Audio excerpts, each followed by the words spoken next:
Get ready to hear the truth about America on a show that's not immune to the facts with your host, Dan Bongino. Another great guest lined up for you today with our interview show. We have the great Dinesh D'Souza. You've probably seen him on Fox News or on some of those viral videos where he debates leftists on college campuses and just makes them look absolutely silly. He's the author of the new book, United States of Socialism. We're going to talk about current events. We hit a lot of stuff, folks. If you ever wanted a quick primer on why socialism sucks, this is the show for you. I always record these intros afterwards. I promise you will not be disappointed on this interview. You'll find out what the real purpose of Antifa is, why Sweden isn't socialist. We address all that stuff. So today's show brought to you by our friends at Paint Your Life. What if I told you you could have an original painting by a world-class artist done by hand from a photo? Sounds like a pretty great idea, doesn't it? Check it out. Go to Paint Your Life. Get a professional hand-painted portrait created from any photo at a truly affordable price. This makes a great gift. It's great for your house, too. Choose from a team of world-class artists and work with them until every detail is precision perfect. User-friendly platform lets you order a custom-made, hand-painted portrait in less than 5 minutes. It's a quick and easy process. Get a hand-painted portrait in about 3 weeks. Send any picture, yourself, your kids, your family, a special place, a cherished pet, doesn't matter, whatever you want. Combine photos. Makes a perfect birthday, anniversary, or Father's Day gift. Give it to Dad. It's meaningful, it's personal, it'll be cherished forever. We certainly cherish ours. At paintyourlife.com, there's no risk. If you don't love the final painting, your money's refunded, guaranteed. And right now is a limited time offer. Get 20% off your painting. That's right, 20% off and free shipping. To get this special offer, text the word Dan to 64,000. That's Dan, D-A-N to 64,000. Text Dan to 64,000. Paint your life. Celebrate the moments that matter most. All right, without further ado, our friend Dinesh D'Souza. I'm excited to welcome today to the show Dinesh D'Souza. I teased this on my Friday show. We'd be interviewing Dinesh and got tremendous feedback. Dinesh, welcome to the show. So great to have you. I've watched you on Fox through the years, heard your lectures. They're fantastic. So thanks for coming on board for the show today. Thank you. It's a pleasure, and I'm looking forward to it. Dinesh is the author of an amazing new book, ladies and gentlemen, The United States of Socialism. I can't recommend this book enough. I'm an avid reader of Thomas Sowell. I recommend his books often. This is one of those books where you'll think differently when you're done. Very topical for the time, too. So speaking of that, Dinesh, let's just get right to it. Your book is a real primer on the failures of socialism, the disturbing appeal of socialism. And I wanted to ask you about how this relates to this controversy with Antifa, this anti-First Amendment terror group. I mean, hasn't every socialist, communist, and proto-communist group throughout human history that want to take away freedom, haven't they used these shock troops on the front line to frighten people? Yes, the communists need street gangs. Now, for Lenin, his Antifa, if you will, were professional revolutionaries, usually ex-military men.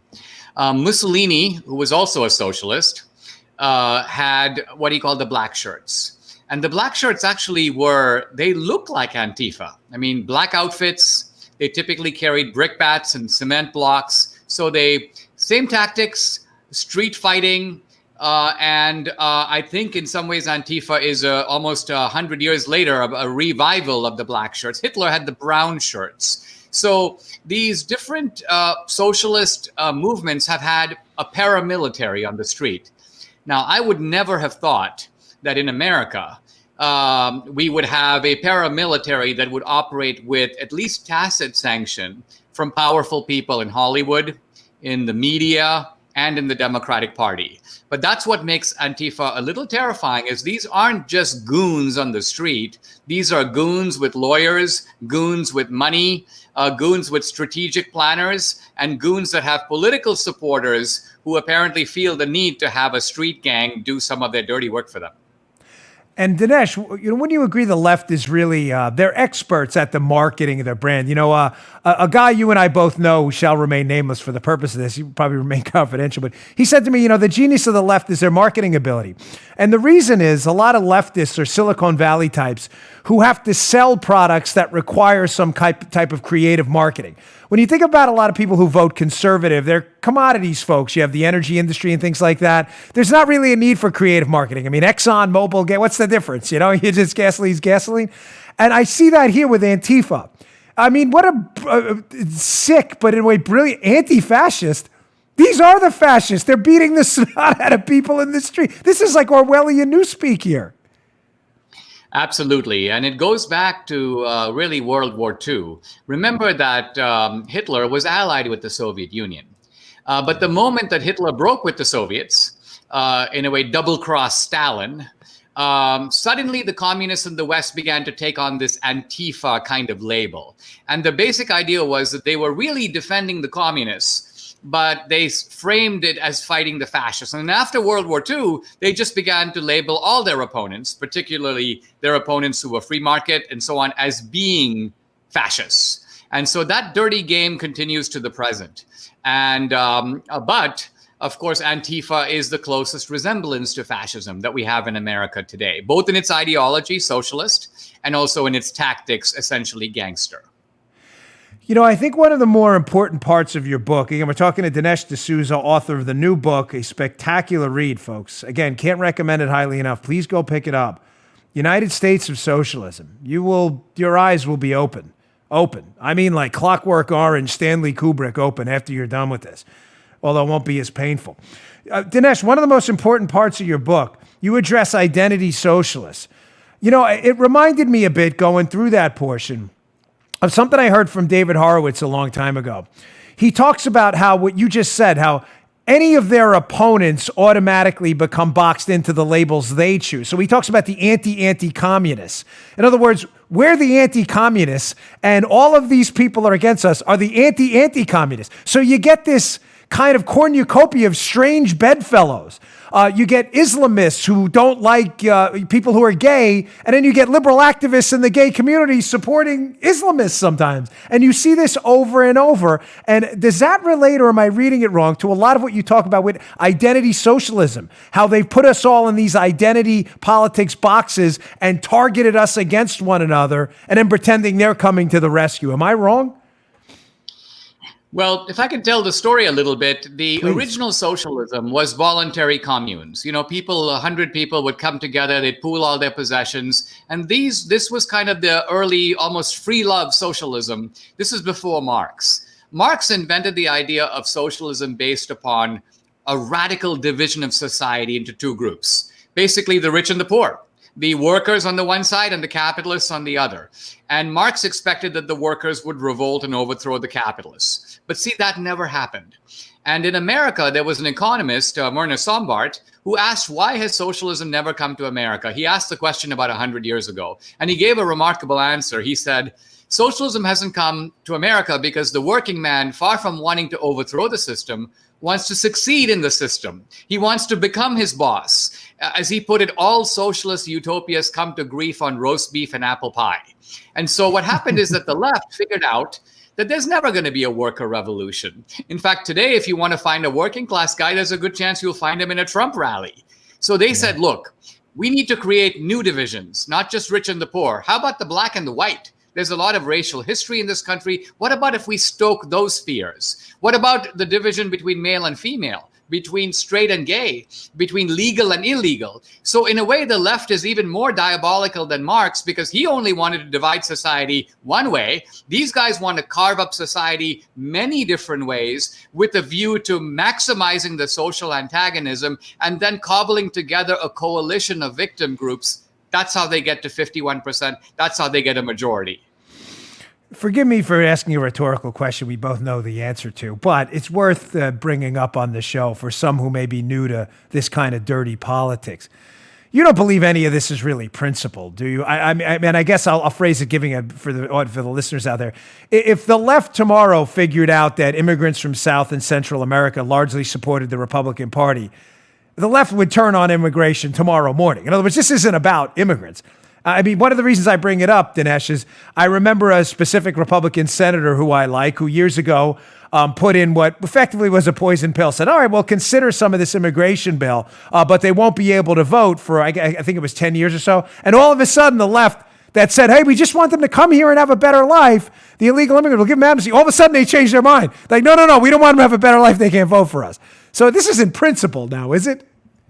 Absolute. You are absolutely right. And you have now touched the key point that separates the deluded traditional Republican from the kind of Trump guy who sort of sees through the garbage. And here's what I mean. When I was a kind of traditional Republican in my younger days, I thought American politics was an honest debate.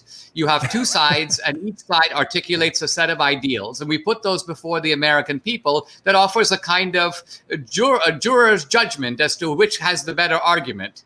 Obviously, with my experiences with the Obama administration, being locked up in a confinement center, seeing the dirty politics they play, see what they mean by how they enforce plea bargaining, I've realized that was a very naive view. Yes, you're absolutely right. They don't care about the immigrants. Let's say they did. Then you could say, Elizabeth Warren could say, listen, we don't need to bring illegals over here from Mexico. Why don't we just pay for health care for Mexicans in Mexico?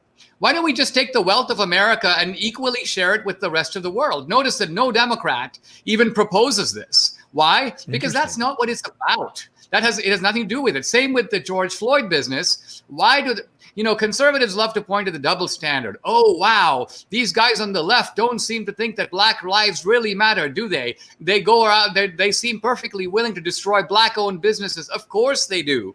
The reason is it's not about Black Lives Matter for them. For them, it's about using the racial resentments of this particular episode to now go after their real target. And their real target is the American flag, the American dream, the spirit of entrepreneurship, the small businesses that are the core of the Republican Party. Those are their deadly enemies. And ultimately, those are all, and the churches. It was not an accident that they burned the church in Washington, D.C. They could have burned Planned Parenthood, but no, They burned the church because they chose that target. That church to them represents ultimately the moral order, and they're against that as much as they are against property rights.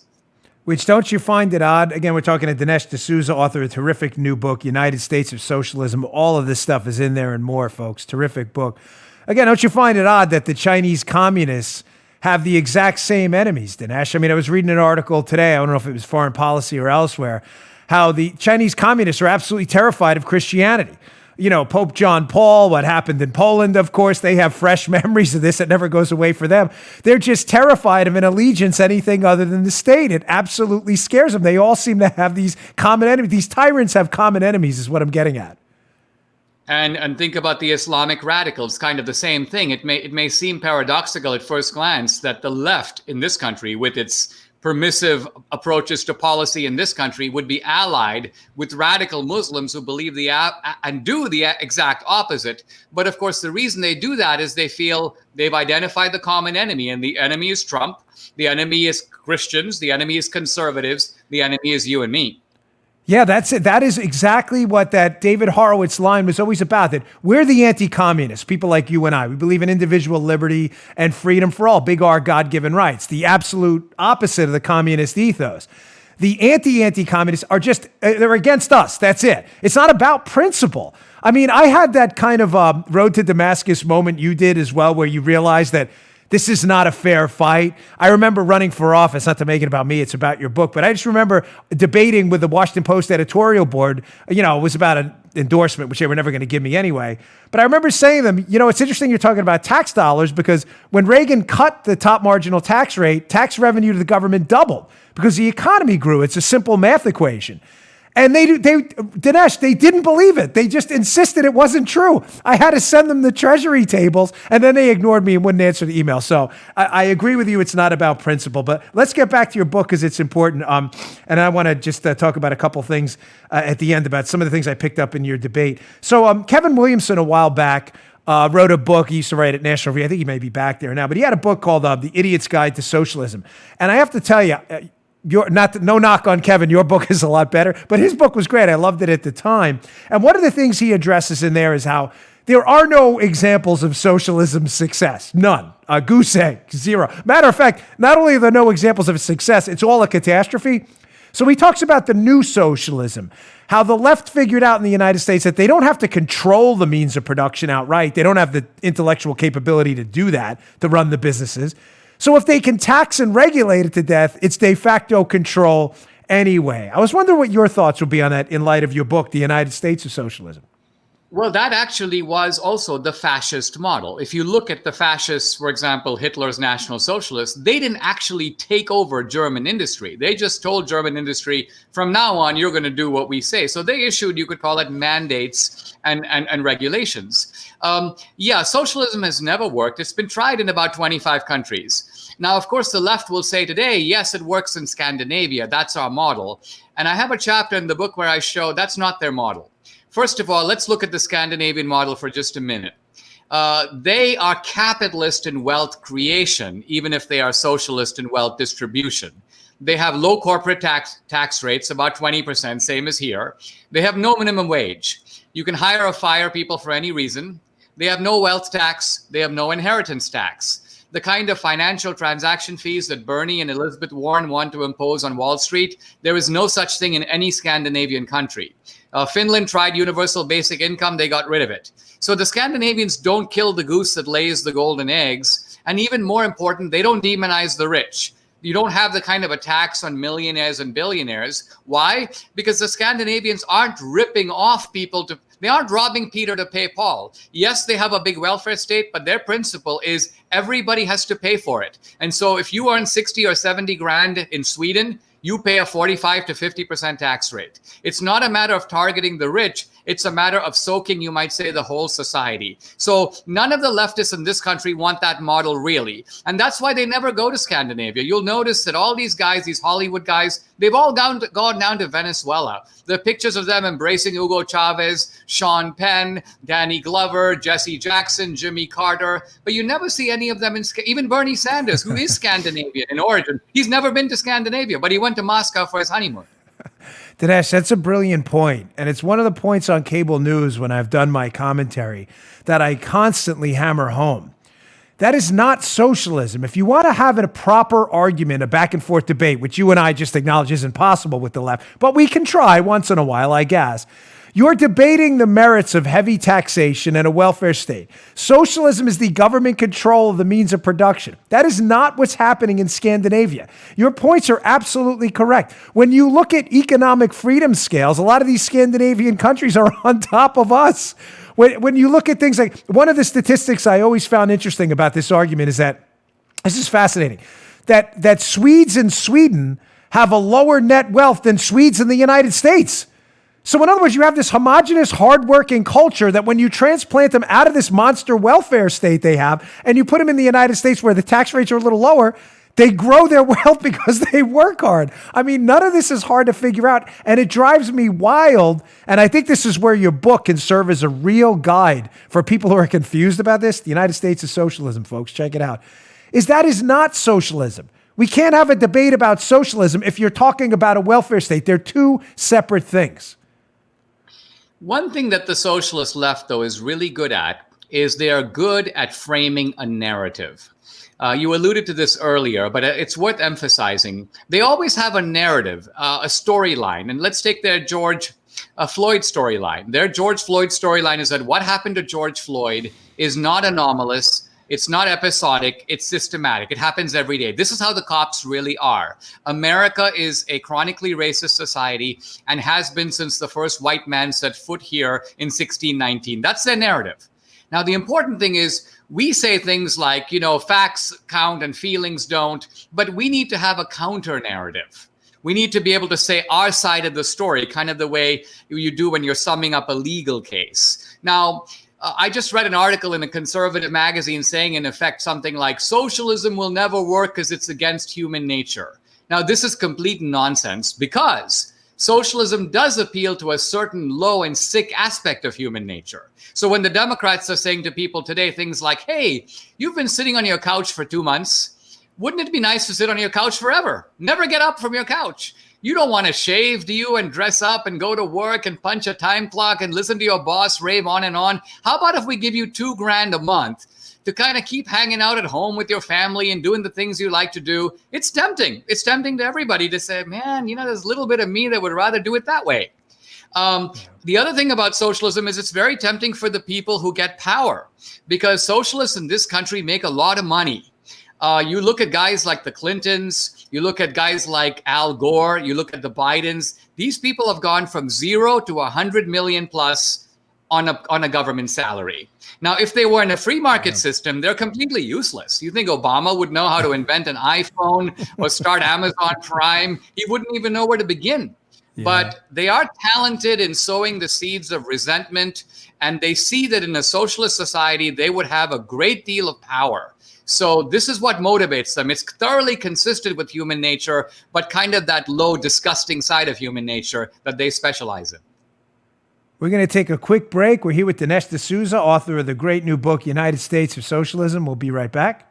Today's show also brought to you by our friends at ExpressVPN. You've heard me talk about how important it is to have a VPN during my show.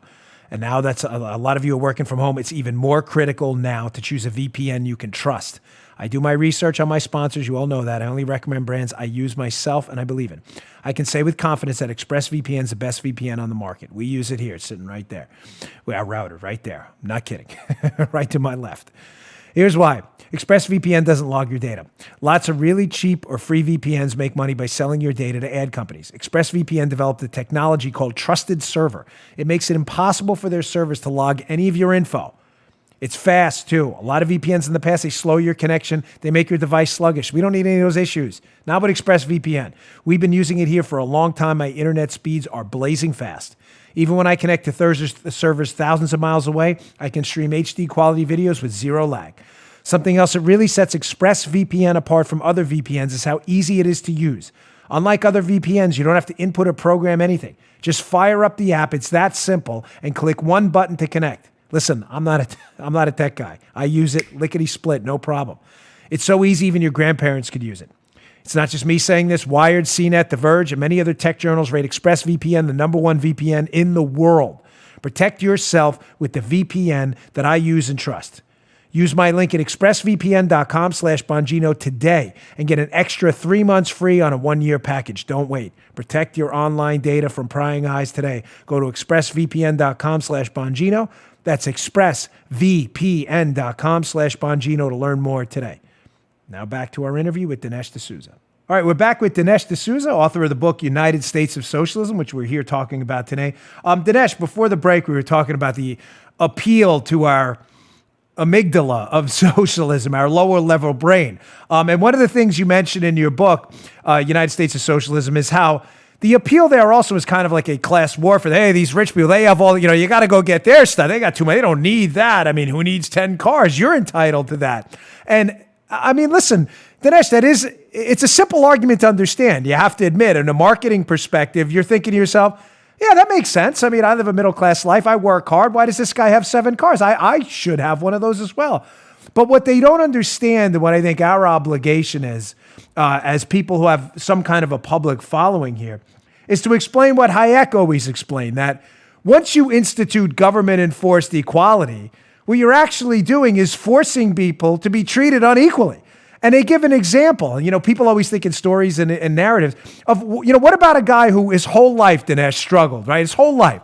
He grew up poor, finally hits it big, and a year later you take everything from him, you redistribute it to a kid who was rich his whole life, got into drugs, and flushed everything down the toilet bowl. I mean, if you were going to have a government policy of equality, that would happen often. And I've always found that puzzling and why people don't think that through. One of the subtitles of my book is Why It's Evil. Who's behind it? Why it's evil. I want to say a word about why it's evil. It ties right into what you just said. To me, ultimately, socialism is about figuring out a way of how to annihilate people's conscience. See, if someone were to come to you, Dan, and say, listen, why don't you walk over to your neighbor's house, open his refrigerator, eat his food, look around and see if you find any curios and other things that you like, pick them up, and then bring him over to your house. You'd go, man, that's horrible. That would make me into a thief. Even if I did it, I would feel horrible about it. Now, then the socialist comes to you and goes, Dan, listen, don't worry about it. Remember, that guy has been stealing from you. And if he hasn't been stealing from you, his ancestors have been stealing from your ancestors. That's how his house is bigger than your house. So you really deserve his stuff. Now, the good news is you don't have to go to his house and loot his refrigerator. we'll do it for you. Right. We will take his stuff by force. We will, of course, keep some of it for ourselves, but we will give the rest of it to you. Yeah. So ultimately, what the socialist is doing is creating good conscience about being a looter. And recruiting the government as the instrument of the looting. See, I think one reason that de Blasio, for example, is not going to condemn the looters is that when he looks at them, he sees a younger version of himself. And he also sees that they are doing in a disorganized way what he would like to do in an organized way. In fact, he would like to do on a much bigger scale. The looter just goes into Louis Vuitton and grabs 3 purses. Ultimately, what de Blasio would like to do is establish an organized system of wealth confiscation far beyond anything that Antifa could contemplate. Yeah, it's almost like they envision the accumulation of wealth through hard work as ill-gotten gains.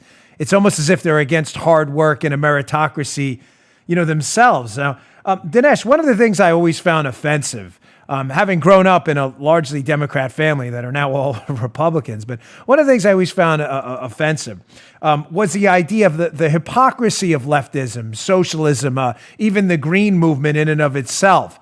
One of the things you address in your book in Socialism, and again, this identity politics, is they don't really live that way. When you think about things like school choice, see, when we're conservatives, you may not like our ideology, but at least it's principled. I believe in school choice because I believe parents should choose their kids' education, mine and yours. I believe in low tax rates because I believe you can spend your money better than the government, not just for me, but for you too. The left doesn't do any of that. I got into an argument with a staffer for a prominent Democratic congressman when I was running for office at the Montgomery County Fair, and he flipped out, Dinesh, when I asked him a simple question. If you think higher taxes and forfeiting your money to the government are a net good that generates positive externalities for everyone, then why don't you just give the government extra money? Dinesh, he flipped out. Nobody does that for charity, right? I know you give to charity. I do. I'm not forced to do it. I do it because I think it's going to create a positive net good. Why doesn't anybody do that on the left? No one's stopping them. Well, so let's ask, what is the motive? What is when someone is a hypocrite, they have a motive. Like the Pharisees had a motive. The Pharisees ultimately wanted to be the ruling class of society by putting on a public display of piety that would cause people to subordinate themselves to them. So what's the motive? Here's Obama, for example. He goes and buys a house right on the ocean in Martha's Vineyard. Now, this is the same Obama who's been giving long lectures about how the oceans are rising, and in a year or two, they will swamp all the coastal cities. So presumably his house will be underwater. Why would he put out $12 million for a house that's going to be underwater like in a year or two? He wouldn't. So the truth of it is he doesn't believe it. But it's not just him. The reason coastal properties aren't plummeting in value is that buyers don't believe it, sellers don't believe it, real estate agents don't believe it. The truth is no one believes it. Everybody knows that this is completely ridiculous. So then the question becomes, why do they say it? What are they trying to do? Well, the answer is this. Since socialism has never come about by a Marxian revolution, since the workers have never become so discontented to do it, the left has always tried to do it by generating an artificial panic. So in the 70s, it was the world is running out of food. In the 80s, nuclear winter. In the 90s, the ozone layer is dissipating. For the last 20 years, it's climate change. The oceans are rising. The penguins are coughing. The glaciers are melting. Nobody can see any of it. Yeah. The climate is the same. And coronavirus, only the latest installment of how fear is now their mechanism to create a crowd stampede that people wouldn't normally go into if they were using their normal, calm, rational brains. Well, that's a perfect example. To speak about topicality, I mean, we were told, were we not, for the last 2 months that congregating in crowds any greater than 5 to 10 people was public suicide. We were all going to die. And granted, I'm not downplaying. It's a series of 100,000 people died. But now all of a sudden, when there's a protest they can leverage for political advantage, that all went out the window. Nobody cared at all. But Dinesh, I'm sorry, one more thing. But when Michigan came around, and when there was a protest in Michigan that involved some patriotic Americans who showed up, and God forbid they exercise their Second Amendment rights, leftists in the media were all over that. Oh my God, no face masks. This is horrible. I mean, the hypocrisy, like you said, the motive here is what we got to get to, because the hypocrisy is just so transparent. It's transparent. It's staggering. In a weird way, though, I think coronavirus gave us a nasty foretaste of socialism. When I grew up in India, my symbol of socialism, what I remember, was the ration card. It basically set limits on what you could buy. So much rice, so much cooking oil, so much sugar. But it's hard to explain that to Americans. My wife's from Venezuela. She'll talk about empty shelves in the Venezuelan grocery store. But you can't, again, Americans are like, what are you talking about? But under coronavirus, when you suddenly saw, oh, man, you can't get toilet paper, you can only buy 2 cartons of milk, we got a small preview on a temporary basis of what socialism would look like permanently. You've been very generous with your time. We're talking to Dinesh D'Souza, author of The United States of Socialism. Just a couple more questions for you, Dinesh. One unrelated to the book. It was something I heard you say a while ago, which I found fascinating. But does socialism and the implementation of hard socialism, the actual government confiscation of the means of production, does that always resort to violence? Because, you'd have to believe in the end. I mean, I think the record's pretty clear. Again, it may be semi-rhetorical, but people are only going to work for someone else without benefiting themselves or their family for so long before they say, what's the old adage? We pretended to work and they pretended to pay us, before they just stop. And the only way then to force people to work on behalf of the state would be to bring out the street thugs and beat the snot out of them. So does this always in the end resort to violence? This was Orwell's point, that all socialism ends in tyranny. I love there's a closing scene in 1984 where the Big Brother, the state, is interrogating this guy, Winston, and they're trying to get him to admit that 2 + 2 is 5. I'm thinking of this because of all the kind of forced conformity the left is trying to impose now in this country, including the take a knee, all this stuff. But Winston is like, I won't do it. 2 + 2 is 4. And so they begin to torture him. They put him in a room, sensory deprivation, no food. Finally, he breaks down and he goes, okay, guys, I admit it. 2 + 2 is 5. Can I go now? And they're like, no, Winston, you can't go because you're just saying that 2 + 2 is 5 because that's what we want to hear. We want you to believe it. So what you get at here is you see that socialism ultimately is not just about economic confiscation. It's about making us into worms. It's making us genuflect before what the left believes. They want us to repeat it, even if it's the opposite of what they said yesterday. As long as it's their doctrine today, we're supposed to subscribe to it. We're supposed to take a knee. And I think there's something in the American spirit, happily, that won't do that. That says, no, we're not going to submit. And that's why I think in the end, we'll defeat the United States of socialism. Yeah, I'm not taking a knee before any man. I can tell you that right away. The Almighty, that's a different story, but I'm not standing and kneeling before anyone. You could forget that. That was done before the golden calf. That didn't end well. I heard you one time, a little bit off topic, but I've always wanted to ask you this, and now that I have the opportunity to interview. You're just masterful on these college campuses at just dismantling, frankly, absurd liberal arguments that have stood the test of time. And one of them I watched from a while, you may remember it, you may not. There's this persistent myth about the Southern strategy and how the Democrats want to detach from their past. Now, granted, I'm not doing what Democrats do. You're not responsible, Democrats, for what some guy in the South did 100 years ago, 50 years ago. I'm not suggesting that. But there is a past and a history to the Democrat Party that they want to rewrite in Orwellian fashion. 2 + 2 = 5. And it drives me wild. And he had said something to you like, listen, that whole thing about the Democrats and the KKK in the South, which is true, it doesn't really matter because they all became Republicans later. And you had answered something to the effect of, and if you could just comment on that, don't you find it interesting that as the South has become more Republican, it's become less institutionally and collectively racist and moved towards a more harmonious society? And I thought, this guy's brilliant. I love this guy. I use that on TV all the time. If you would just expound on that a bit, because I'm really tired of that myth. This notion that there was a party switch is based on the idea that the party switched over civil rights. That by and large, the racist Democrats became Republicans. That's the key to the whole thing. Now, there's an element of truth in it, which is why the liberal narrative gets believed by so many people. Of course, blacks used to be Republicans in Lincoln's day, and they did become Democrats. But the key point is that happened during the New Deal. During the 1930s, the crumbs that FDR offered to help blacks out during the Depression, it was an economic switch on the part of blacks. Now, on the part of the South, you also had a switch. The South used to be traditionally Democratic. It became Republican. When did that happen? Not in the 60s. It happened in the 80s under Reagan. It continued in the 90s under Gingrich and the Contract with America. So what did Reagan stand for? He stood for patriotism, anti-communism, free markets, Christianity, family values, pro-life. These are the reasons why the non-racist South moved into the Republican camp. But the left desperately needs this big switch narrative because it takes all the historical crimes that their party did: slavery, segregation, Jim Crow, the Ku Klux Klan, racial terrorism, lynching. It takes all of that and sort of then pins it on the Republican elephant when the real responsibility belongs on the Democratic donkey. Yeah, your answer, that was pretty much precisely what you had said. Was just, I listened to it. It's about 7 minutes or so. You can probably find it, folks, out there on YouTube. I saw it on Facebook, but I think you've done a real service to people when you go out there and speak the truth, because there are a lot of people out there who still believe this. The media is very powerful, Dinesh, and all they have to do is the switch and all these narratives, and people buy it and they suck it up, and it's a real shame.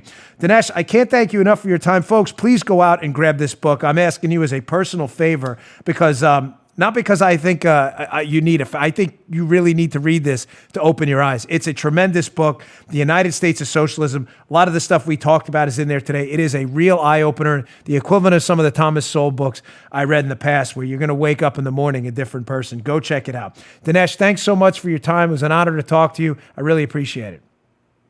My pleasure. I really enjoyed it. You just heard The Dan Bongino Show. You can also get Dan's podcasts on iTunes or SoundCloud, and follow Dan on Twitter 24/7 @DBongino.